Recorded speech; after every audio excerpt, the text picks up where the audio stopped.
నమస్తే, welcome to big Telugu TV. ప్రస్తుతం మనతో పాటు ఉన్నారు సినీ క్రిటిక్ దాసరి విజ్ఞాన్ గారు. హలో అండి.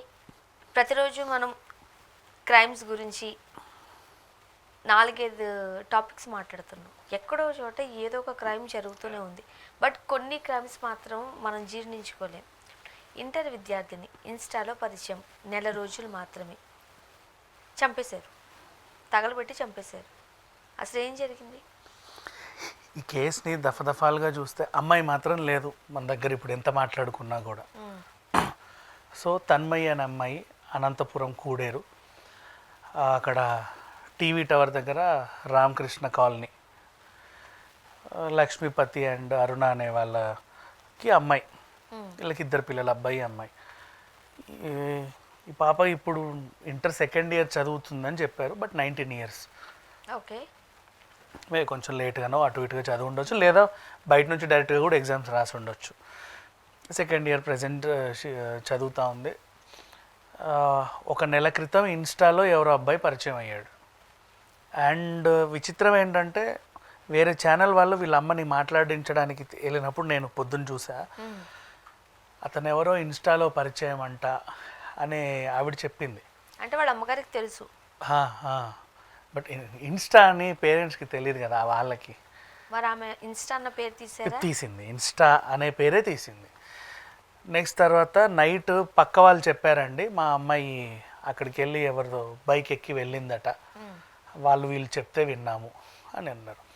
ఆ పక్క వాళ్ళు కూడా ఎందుకులే అని అప్పుడు పట్టించుకోలేదు, కానీ వాళ్ళు అప్పుడే చెప్పుంటే బాగుండేది కదా. ఇప్పుడు పొద్దున్న అమ్మాయి మిస్ అయింది, వీళ్ళందరూ వెతుకుతూ ఉంటే అక్కడ శవమై దొరికిన తర్వాత అవునండి ఆ రోజు రాత్రి మీ అమ్మాయి ఇలా బైక్ ఎక్కంగా మేము చూసాము అన్నావు.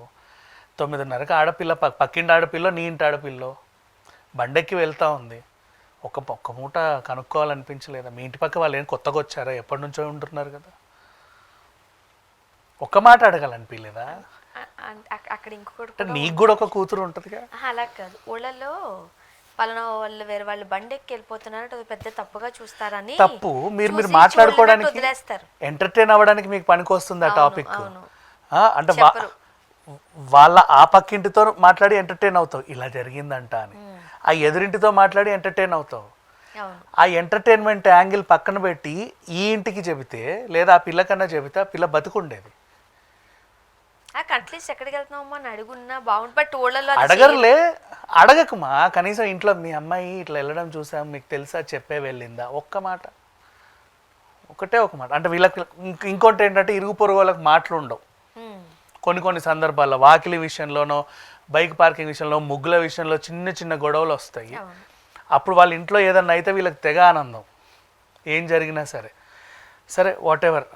ఇప్పుడు అసలు విషయంలోకి వెళ్తే వాడెవడో ఇంతగాడు, పెద్ద ఓ కూడా కాదు, జస్ట్ ఇన్స్టాలో పరిచయం, ఒక నెల అయింది. ఈ నెలకే ఈ అమ్మాయి నన్ను పెళ్లి చేసుకో అని అడిగినట్లుగా న్యూస్. సరే రా అని చెప్పేసి తీసుకెళ్ళాడు. వాడుకుందామని వచ్చాడు కాబట్టే వాడి దగ్గర బీర్ బాటిల్ ఉంది, పొదల్లోకి తీసుకెళ్ళాడు. తీసుకెళ్ళి వదిలేసి వెళ్ళిపోదామనే వాడు అనుకున్నాడు, నాకు అర్థమైంది. వాడు అదే టైపు. వెళ్ళాడు, బీరు తాగాడు, ఈ పిల్లని అడిగాడు. అఫ్కోర్స్ ఈ పిల్ల అక్కడికి కొంచెం మంచిదే, నాకు పెళ్ళి లేకుండా నా మీద చెయ్యకు అని చెప్పింది. సరే ఇలా పెళ్ళి లేకుండా చెయ్యను, మరి పెళ్ళి చేసుకుందామా, నేను నిన్ను పెళ్ళి చేసుకోను, సరే పో ఇంటికి పో. ఎక్కడికి వెళ్ళాలి నేను? ఇంటికి నిన్ను నమ్మి నేను వచ్చా, ఇప్పుడు నేను మళ్ళీ ఇంటికి పోయే పరిస్థితి కూడా లేదు. రాత్రిపూట వచ్చా, రాత్రి 9:30కి బండెక్కిన అమ్మాయి మళ్ళీ ఇంటికి వస్తే తీసుకుంటారా? అంటే సాధారణంగా ఇక్కడికి వెళ్ళిన అక్కడికి వెళ్ళిన అబద్ధాలు చెప్పింది కడుపు నొప్పిగా ఉంది, కూల్ డ్రింక్ తాగుతా అని వెళ్ళింది. అలా వచ్చేస్తారు కదా. వస్తావు, కూల్ డ్రింక్ తాగుతా అని వెళ్ళిన అమ్మాయి వాడు బండెక్కావంట అని అడగరు? తెలిసినప్పుడు ఆ భయం ఉంటుందిగా లోపల. అబద్ధం చెప్పి బయటికి రావడానికి అబద్ధం చెప్పింది, తిరిగి ఇంటికి వెళ్ళడానికి ప్రిపరేషన్ అవ్వాలి ఆ పిల్ల. వీడితో వెళ్ళిపోదాం అనుకుంది, వీడేమో చెయ్యేస్తా అన్నాడు, కూడదు అనింది. లేదు నేను చెయ్యి వేయాల్సిందే, లేదు పెళ్లి చేసుకుందాం. నేను పెళ్ళి సరే ఎప్పుడు చేసుకుందాంలే, నువ్వు ముందు ఇంటికి వెళ్ళి నేను చెప్తాను నీకు ఎప్పుడు చేసుకోవాలో పెళ్ళి. కుదరదు, నేను ఇంటికి కూడా వెళ్ళను, నేను నిన్ను నమ్మొచ్చేసా, నన్ను ఉద్ధరించు. వాడేమో నేను అనుకున్నది ఒకటి, నువ్వు ఇద్దరిది ఇప్పుడు నేను వాడిది ఒకటి చెప్తాను, వాడు నిజంగానే చెడు ఉద్దేశంతోనే వచ్చాడు. ఈ పిల్ల కాదు అంది, నువ్వు వెళ్ళిపో అని వదిలేశాడు. వెళ్ళిపోవాలి. నీకు అర్థమవుతుంది అతడి ఇంటెన్షన్. నేను ఎక్కడికి వెళ్ళను అని అడిగింది.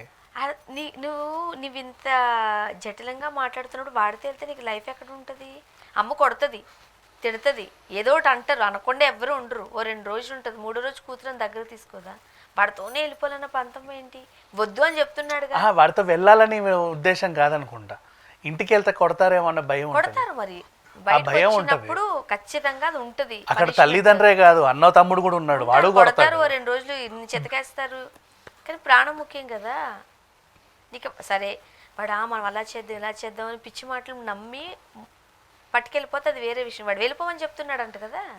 పొమ్మంటే పోనంటది, పొమ్మంటే పోనంటది. మీద పడేసరికి వాడికి ఉద్రేకం వచ్చి బీర్ బాటిల్తో నెత్తి పగల కొట్టాడు. ఆ పిల్ల అక్కడికక్కడే కొంచెం అపస్మారక స్థితిలోకి వెళ్ళడం చూసుంటాడేమో. వీడికి ఇంకా మరి పెట్రోల్ ఎక్కడి నుంచి తెచ్చుకున్నాడో లేదా బండిలోంచి తీసిపోసాడో తెలియదు, కానీ పెట్రోల్ పోసి తగలబెట్టేశాడు. కొంచెం ప్రిపేర్డ్ గా వచ్చాడు. మేబీ అది కూడా అయి ఉండొచ్చు. అంటే మరి ఆ పిల్లని తప్పు పట్టలేం, పాపం మోసం చేసినట్టే. అఫ్ కోర్స్ మోసం చేయడానికే వచ్చాడు వాడు. వాడి ఉద్దేశం అదే, వాడుకొని వెళ్ళిపోవడమే వాడి ఉద్దేశం. ఈ పిల్ల నేను వాడుకొని ఇవ్వనంటుంది. నువ్వు నన్ను తాళిగట్టు, అప్పుడు మనం వాడుకోను, నువ్వేమైనా చేసుకో, నేను ఒప్పుకుంటా. తాళిగట్టు అంటే ఇప్పుడు కాదు, చూసుకుందాం పో, నేను ఏడికి నేను పోను, నన్ను ఇప్పుడే తీసుకెళ్ళు. నేను నమ్మి నేను వచ్చేసా బయటికి, నన్ను ఇప్పుడే తీసుకెళ్ళు. సో బండి ఉంది కాబట్టి బండిలో ఉన్న పెట్రోల్ తీసి తగలబెట్టేసాడు. అంటే మొహం తెలియొద్దు అనుకున్నాడో, లేకపోతే అక్కడికక్కడ. వాడి ఏజ్ ఎంత? అబ్బాయి ఏజ్ అదే చెప్తున్నాగా, ఇంతే. ఈ పిల్ల కంటే ఒక అంగుళం ఎక్కువ, అంతకుమించి ఏమీ లేదు.